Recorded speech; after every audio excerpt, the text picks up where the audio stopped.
மிரட்டிய அமெரிக்கா 1000 இருந்தாலும் இந்தியாவிற்கு துணையாக வந்து நின்ற 2 கம்யூனிஸ்ட் நாடுகள். இந்தியாவிற்கும் சீனாவிற்கும் நிறைய பிரச்சனைகள் இருந்தாலும் தற்போது அமெரிக்கா வரி சர்வாதிகாரி விவகாரத்தில் இந்தியாவிற்கு ஆதரவாக சீனா களமிறங்கியுள்ளது. அதேபோல் இன்னொரு கம்யூனிஸ்ட் நாடான இந்தியாவின் நீண்டகால நட்பு நாடான ரஷ்யாவும் இந்தியாவிற்கு உறுதுணையாக இருக்கிறது. ட்ரம்ப் இந்தியாவிலிருந்து இறக்குமதி செய்யப்படும் பொருட்களுக்கு 25% கூடுதல் வரி விதிக்கும் நிர்வாக உத்தரவில் கையெழுத்திட்டார்.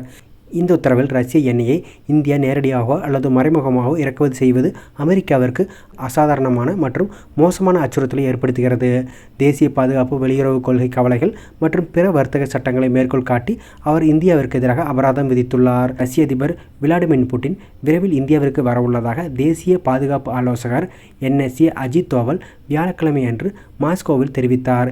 இந்த சந்திப்பிற்கான தேதிகள் இன்னும் குறிப்பிடப்படவில்லை எனினும் இன்டர்ஃபாக்ஸ் செய்தி நிறுவனம் இந்த சந்திப்பு இந்த ஆண்டின் பிற்பகுதி நிகழக்கூடும் என்று தெரிவித்துள்ளது.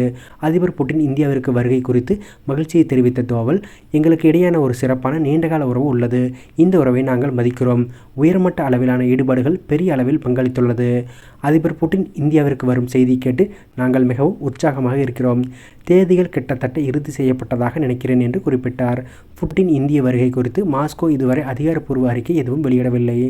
ஆனால் இந்த அறிவிப்பு ரஷ்யாவுடனான இந்தியாவின் வர்த்தக உறவுகள் காரணமாக டெல்லிக்கும் வாஷிங்டனுக்கும் இடையே நிலவும் பதற்றமான சூழலுக்கு மத்தியில் வந்துள்ளது.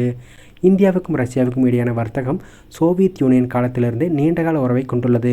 இரு நாடுகளும் பொருளாதார ஒத்துழைப்பை வலுப்படுத்தி இரு தரப்பு வர்த்தகத்திலும் புதிய உச்சங்களை தொட்டுள்ளன. கடந்த 4 வருட போரின் தொடக்கத்திலிருந்து ரஷ்ய எண்ணெய் இறக்குமதியால் இந்தியா மிகப்பெரிய நாடுகளில் ஒன்றாக மாறியுள்ளது. 2023 மே மாதத்தில் இந்தியா ஒரு நாளைக்கு 2 பில்லியனுக்கும் அதிகமான பீப்பாய் கச்சா எண்ணெயை வாங்கியது. இது அதன் மொத்த இறக்குமதியில் சுமார் 45% ஆகும். அதிபர் புதின் வருகை இந்தியாவின் புவிசார் அரசியல் உத்தியில் ஒரு முக்கிய தருணமாக அமையலாம். ட்ரம்பின் வர்த்தக வரி மிரட்டல்களுடன் இந்த வருகை சரியாக பொருந்துகிறது. சாங்காய் ஒத்துழைப்பு அமைப்பின் உச்சி மாநாட்டில் பங்கேற்க இந்திய பிரதமர் நரேந்திர மோடி சீனாவுக்கு செல்ல உள்ளார். ஆகஸ்ட் மாத இறுதியில் நடைபெறவுள்ள இந்த மாநாட்டில் சீனாவின் அழைப்பை ஏற்று மோடி செல்கிறார். கடந்த 7 ஆண்டுகளில் மோடி சீனாவுக்கு மேற்கொள்ளும் முதல் பயணம் இதுவாகும். அமெரிக்காவின் வரி அழுத்தத்திற்கிடையே இந்திய சீனா நெருக்கமாகியுள்ளது.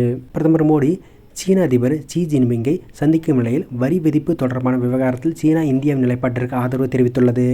இந்தியாவிற்கு ஆதரவாக தொடர் கருத்துக்களை தெரிவித்து வருகிறது.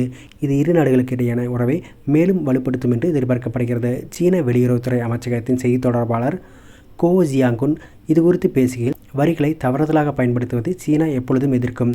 இது எங்கள் நிலையான முடிவு என்று கூறினார். இதன் மூலம் இந்தியாவின் வரி விதிப்பு குறித்த கவலைகளுக்கு சீனா ஆதரவு அளித்ததுடன் வரி விதிப்பு முறைகேடுகளையும் எதிர்த்து கேள்வி எழுப்பியுள்ளது.